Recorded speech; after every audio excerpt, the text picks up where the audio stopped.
constraint of 5-10 minutes, share with you some of my assessments on the Oslo process, starting with the Oslo state of mind. Anybody who wants to understand, in my mind, the underlying assumptions behind Oslo should read Shimon Peres' book, The New Middle East, which was written while the process went on and was published literally a few days after the signing of the Oslo Accords. And I would like to share with you just one or two quotes. Number one from page 80. The international political setting is no longer conducive to war. Now, this is not John Stewart in one of his This is Shimon Peres on the eve of Oslo Accords. Another quote from page 83 and 84. We must build a new Middle East where peace is the means for security, namely not security-driven peace, but rather peace-driven security, and on and on and on. It gives you an idea about the state of mind which has led to the Oslo Accords. Signing Oslo Accord, Israel went and expressed a dramatic and strategic and tangible change of attitude, change of policy. Dramatic, strategic, intangible. At the same time, the Palestinians, or to be precise, the PLO, which is the source of authority according to the Oslo Accords. It's the PLO which appoints the Palestinian Authority. According to the track record of the last 20 years, we know that the Palestinians have gone through a transformation, but it has been tactical, while strategy has remained the same, because leopards do not change spots. They do change tactics.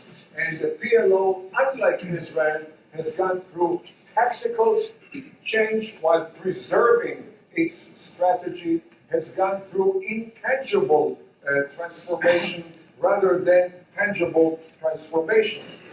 Shimon Peres, in his book, in fact, page 51, writes or wrote, the Trojan horse is obsolete. But then we had a person who was very central until he passed away, very central in the PLO and the Palestinian Authority, Faisal Husseini. In fact, perceived to be, or I should say misperceived to be, the role model of moderation. And Faisal Husseini, on August 3rd, 2001, said to Al Arabi, a Lebanese newspaper, we have succeeded to bring the Trojan horse into Israel through the Oslo Accord. He did not read Shimon Peres' book, and he has his own Middle East. He doesn't follow the new Middle East. Yasser Arafat also taught us a lot about tactical rather than strategic changes when on number of occasions, starting with 94, it was May 94, when in Johannesburg he talked about the Hudaybiyah Treaty, namely the Oslo Accord was a repeat, according to Arafat and according to Mahmoud Abbas as well, of the 7th century role model type of treaty which was carved by Muhammad. Namely, you sign a treaty where you don't have the resources to demolish your enemy, but that treaty must be obliterated when you do assemble the power, because this is how you serve the cause of Islam. He repeated that on other occasions as well, and Mahmoud Abbas, obviously, until this very day, has tirelessly repeated the strategic goal of the claim, not the right, but the claim of return. And claim of return has never been to Judea, Samaria, or Gaza. The claim of return has always been focused on the pre-67 lines of Israel. And then obviously when we talk about strategy versus tactic, we have the issue of Islam, which underlines certainly Mahmoud Abbas, but also Arafat. And according to Islam, the strategy, it means this is waqf. This is an area which is divinely ordained to be Muslim area, and therefore there is no compromising in that, when it comes to that area. And certainly we have seen that change of tactic rather than change of strategy when it comes to 20 years of Palestinian Authority education. And I know nothing which reflects more authentically of someone's worldview than what that someone teaches his or her children.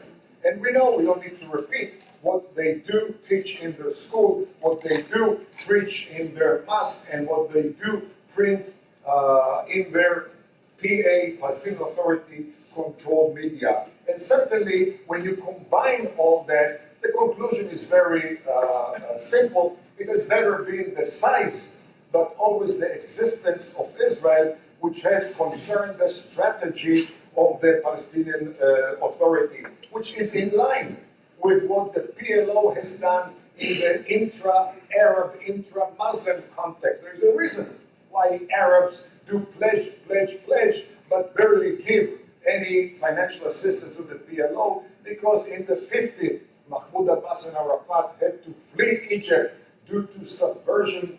In 1966, they had to flee Syria for subversion. In 1970, they were kicked out of Jordan for subversion. In 1982, they were kicked out of Beirut. And then by the Syrians, they were kicked out from Tripoli, northern Lebanon, for, again, subversion. And certainly, the Arab world has not forgiven, the Arab world has not forgotten until this very day the great betrayal by the PLO of Kuwait, their number one host since the 1950s, when they collaborated with Saddam Hussein's invasion of Kuwait back in August of 1990. And one should wonder, does one really expect that the PLO would treat the infidel Jew more gently than they have treated their fellow Arabs? Well, I assume in the new Middle East of Shimon Peres, everything is possible. In the real Middle East, we haven't encountered that. And certainly, when it comes to testing Oslo, has it withstood the test of time or hasn't it? We certainly have to observe the last 3 years of the Arab tsunami on the imploding Arab street. And certainly, we have seen a different reality than described by the architects of Oslo. I might add also than described by the president of the US a few days ago at the UN, when he said that the world today is more stable than it was 5 years ago. And you wonder where has his advisors been during the last 3 years if he can say such a thing. But certainly the Arab tsunami exposes the futility of the underlying assumptions of Oslo. And the question is, what does it mean for the US when we do see the so-called Palestine firsters focusing on the Palestinian issue? Again, we heard it at the UN by the president. There are two major issues which preoccupied me, he said, until today, and will preoccupy me for the rest of my term when it comes to the Middle East and North Africa: nuclear Iran and the Palestinian issue. I must say, probably never been to West Texas. When you're in West Texas, they advise you, when you drive from Lubbock to Amarillo, you may be smothered by West Texas sandstorms.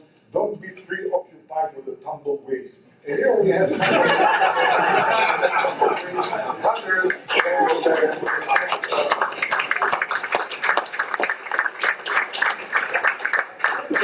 certainly, when it comes to American interest, concluding from the Oslo Accord, it means to pay attention to the outcome which we've seen in the last 20 years, which suggests what can one expect for the future. Certainly, Oslo process and its derivatives, including the two-state solution, means that if there is a Palestinian state, obviously you are dooming the pro-American Hashemite regime, which is one of the few pro-American Arab regimes left around. If you have a Palestinian state, you enhance the access of Russia and China and North Korea to the eastern flank of the Mediterranean, guess at the expense of whom? And certainly you enhance the penetration of Iran into that area. Iran was about to supply arms to Mahmoud Abbas when he still controlled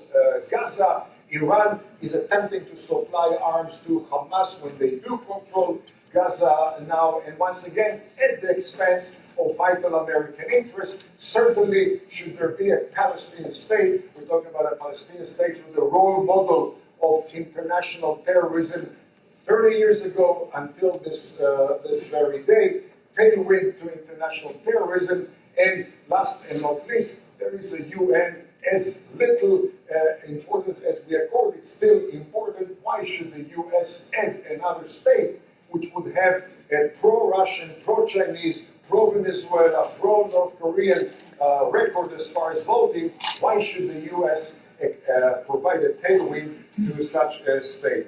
And therefore, my conclusion is, when it comes to the lessons of Oslo, one should learn from the history of Oslo by attempting to refrain from repeating the errors rather than repeating them, and certainly remember the old saying, fool me once, shame on you, fool me twice, shame on me, and this is not twice. There's been umpteen times that we have been fooled. Are we going to be fooled once again? Thank you very much.